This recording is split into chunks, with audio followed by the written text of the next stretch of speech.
In this question, we have a hydroelectric power generation system.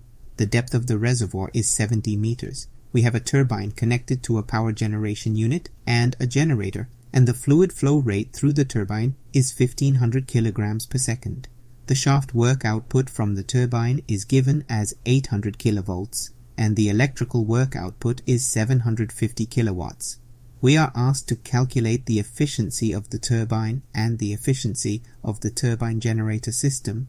Now, let's write the efficiency of the turbine as the shaft power divided by the mechanical power input to the turbine. We can also write the efficiency of the turbine generator system as the multiplication of the efficiency of the turbine and the efficiency of the generator. The efficiency of the generator can be expressed as the electrical power divided by the shaft power. The total mechanical power can be calculated as the product of the mass flow rate and the specific mechanical energy change in the fluid stream across the turbine. This derives from the definition of specific mechanical energy of the fluid stream, which includes pressure energy, kinetic energy, and potential energy.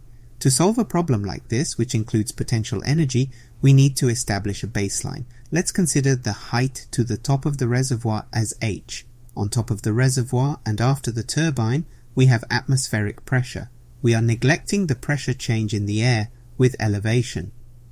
Now let's write the mechanical energy equation for different places in this reservoir system as an exercise. If we consider point 1, it's just below the surface of the water, so the pressure is atmospheric pressure, so the pressure energy is 0, and the water is still. Thus the velocity is 0, therefore kinetic energy is 0, but there's a potential energy component relative to our baseline. At point 2, the pressure is not 0, and we can express it as h rho g. Velocity is 0, as this position is far from the reservoir outlet. The elevation is also 0 as it's on the reference line. Moving to position 3, the pressure is different from h rho g because the liquid is moving with a certain velocity. According to Bernoulli's theorem, both pressure and kinetic energy change. The potential energy remains 0. Up to this point, from points 1 to 2 to 3, there are no energy losses in the fluid stream, assuming negligible energy losses in the pipes. Thus, E mechanical at points 1, 2 and 3 are equal. However, at point 4, we can write the mechanical energy equation again. The potential energy is 0, but there's a combination of pressure and kinetic energy. This differs from E mechanical at point 3 because some energy goes out through the turbine, involving unknown pressure energy and kinetic energy. Therefore, if we use points 3 or 4 without further information on the velocities at points 3 or 4, we cannot solve this problem. To solve this, we extend the system to the outlet of the hydroelectric dam, considering it as point 5. Let's apply the mechanical energy equation for this point. The pressure at point 5 is 0, as it's just below atmospheric pressure.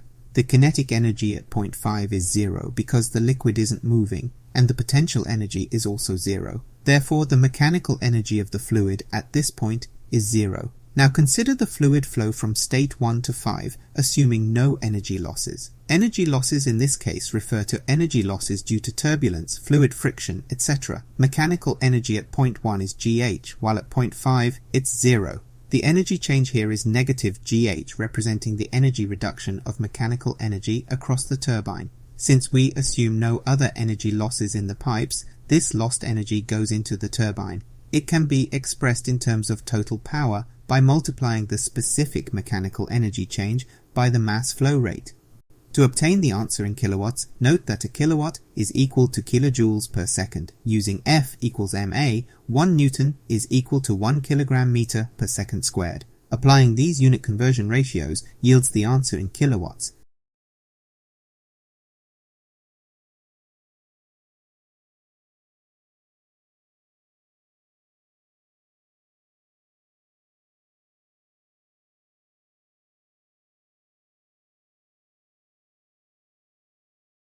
This answer comes out as negative, indicating the energy loss from the fluid flow. However, when considering power input into the turbine, we treat it as a positive value. Thus, this represents the power input into the turbine. Given the shaft work output from the turbine, we can calculate the turbine's efficiency. For the efficiency of the turbine generator system, we can express it as either the product of the turbine's efficiency and the generator's efficiency, or as the electrical work divided by the mechanical power input,